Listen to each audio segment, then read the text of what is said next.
အားလုံးပဲမင်္ဂလာပါဒီကနေ့ကျွန်တော်တို့ဆက်လက်ပြီးတော့အတူတူလေ့လာကြမယ့်သင်ခန်းစာကလေးကတော့ပရဆုပ်ကန်ဖြစ်ပါတယ်ပရဆုပ်ကန်ဆိုတာကအတွေ့အကြုံကိုပြောတာပါမေပရဆုပ်ကန်ဆိုတာအတွေ့အကြုံရှိတယ်ပေါ့နော်အတွေ့အကြုံကိုပရဆုပ်ကန်လို့ခေါ်ပါတယ်မနေ့ကကျွန်တော်တို့မေကိုမေးထားတယ်ပေါ့နော်ဒီကနေ့သင်ခန်းစာရဲ့နောက်ဆုံးမှာလည်းကျွန်တော်မေကိုဆက်လက်မေးမြန်းမှာဖြစ်ပါတယ်မနေ့ကမေးထားတာကဘာလဲဆိုလို့ရှိရင်ကျွန်တော်တို့สุภาพယဉ်ကျေးတယ်เนาะ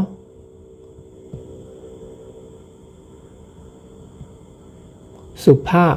ယဉ်ကျေးတာနဲ့အတန်တူတယ်ပေါ့เนาะအတန်တူတယ်ပြီးတော့ဖြီးတစ်လုံးနောက်မှာပါတယ်ပေါ့เนาะအဲ့ဒါဘာလဲလို့မေးထားရပေါ့เนาะအဲ့ဒါကိုဖြီးထက်တာမှန်ပါတယ်ပေါ့เนาะအဲ့ဒါဘာလဲဆိုရင်สุขภาพကျန်းမာရေးဖြစ်ပါတယ်สุขภาพเนาะ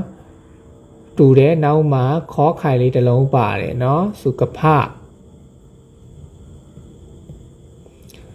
ဒါကကျမ်းမာရေးဒါကယဉ်ကျေးတယ်เนาะสุขภาพဒါสุภาพယဉ်ကျေးတယ်สุขภาพကျမ်းမာရေးဒီနေရာမှာကျွန်တော်တို့สุขภาพကိုကျွန်တော်တို့စကွတ်ဘယ်လိုမျိုးသူ့စာလုံးပေါင်းလဲဆိုတဲ့အရာကိုဒါကျွန်တော်တို့ဒီအတွေ့အကြုံရအောင်ပေါ့เนาะပရဆုပ်ကန်ပေါ့เนาะအတွေ့အကြုံရအောင်လို့အတူတူလေ့လာပြီးတော့ကျွန်တော်တို့ဘယ်လိုရေးလဲဆိုတာကြည့်မယ်เนาะสุขภาพကဘယ်လိုရေးလဲဆိုလို့ရှိရင်ဒီလိုရေးတယ်ပေါ့နော်စောဥကောစုသူမှာကောကင်တက်ပါတယ်ဒါပေမဲ့သူ့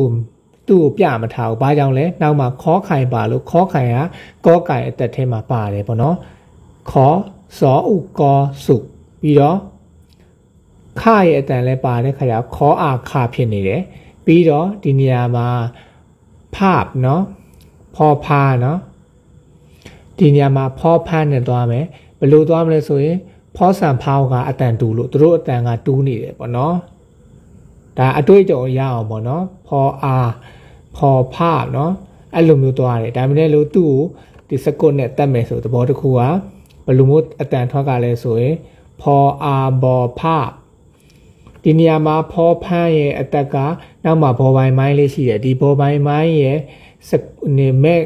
ကုတ်ထဲမှာပါတဲ့ဖောဖန်းကမဲကုတ်ထဲမှာပါတယ်ပေါ့နော်အဲ့ဒါကြောင့်မလို့သူ့ကိုစကွတ်တတ်မယ်ဟေးဆိုလို့ရှိရင်သဘောတစ်ခုကဖောအားဘောဖအတန်အဲ့လိုအတန်ထွက်ရမယ်လို့ဆိုလိုတာပေါ့နော်ဒါအတွေ့အကြုံရအောင်ပေါ့နော်ဒါတိမတ်ဆရာတစ်ခုအနေနဲ့ကျွန်တော်တို့ဒီနေရာမှာတစ်ဆက်တည်းရှင်းပြခြင်းဖြစ်ပါတယ်ဘယ်လိုထွက်မလဲစုခဖရေးတဲ့ခါကျတော့လူမျိုးပေါ့နော်စောဥခေါ်စုဒီနေရာမှာစောဥခေါ်စုခရဲ့အတန်လည်းပါတယ်ပြီးတော့ဖောအားဖောဖစုကဖပေါ့နော်ဒီလိုလေးပေါ့နော်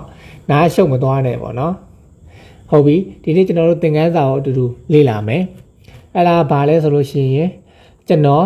ဒီလုပ်ငန်းခွင်မှာအတွေ့အကြုံမရှိသေးဘူးပေါ့နော်ကျွန်တော်တို့လုပ်ငန်းခွင်အတွေ့အကြုံ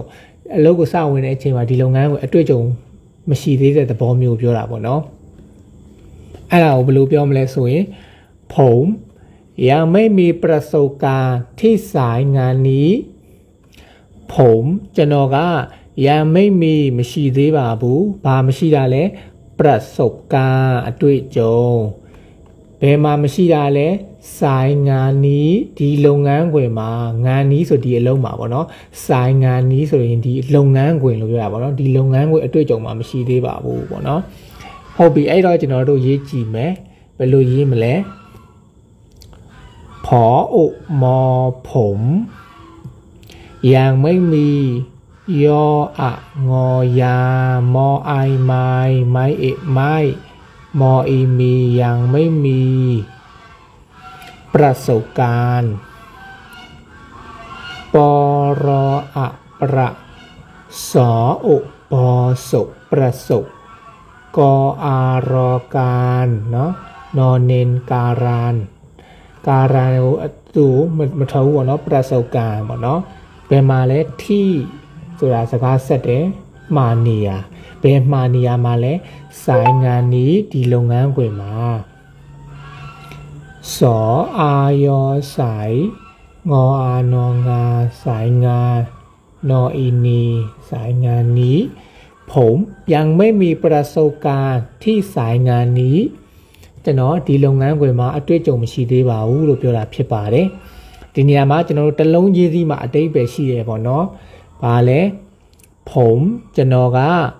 ยังไม่มีမရှိသေးဘူးเนาะมีไหมရှိလားလို့မေးไม่มีครับလည်းပြောလို့ရတယ်ยังไม่มีครับလည်းပြောလို့ရတယ်ပေါ့เนาะမရှိသေးပါဘူးเนาะဒီနေရာမှာကျွန်တော်တို့စကားလုံးသိပြီးပရဆုတ်ကန်ဆိုတာအတွေ့အကြုံကိုပြောတာထိမာနေရဆိုင်ငံနီးဒီလုပ်ငန်းခွင်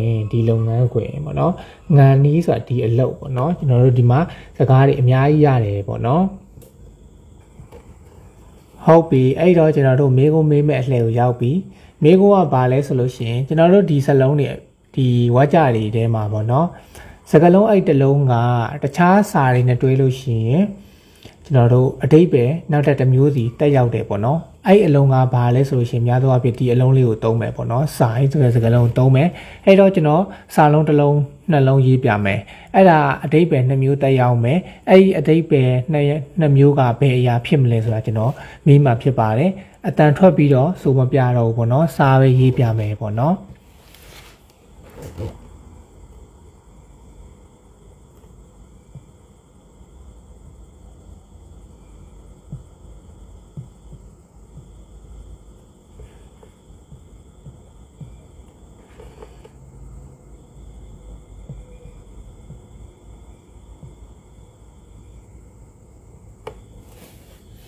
အဲ့ဒီနှလုံးပေါ့နော်အဲ့နှလုံးကဘာဖြစ်မလဲဒီတစ်လုံးရယ်ဒီတစ်လုံးရယ်ဒါကဒီဆိုင်နဲ့ပတ်သက်တဲ့ဒီမိကုံးလေးပေါ့နော်ဟုတ်ပြီအားလုံးလည်းဖြည့်နိုင်မယ်လို့မျှော်လင့်ပါတယ်အားလုံးကိုကျေးဇူးတင်ပါတယ်ขอบคุณครับ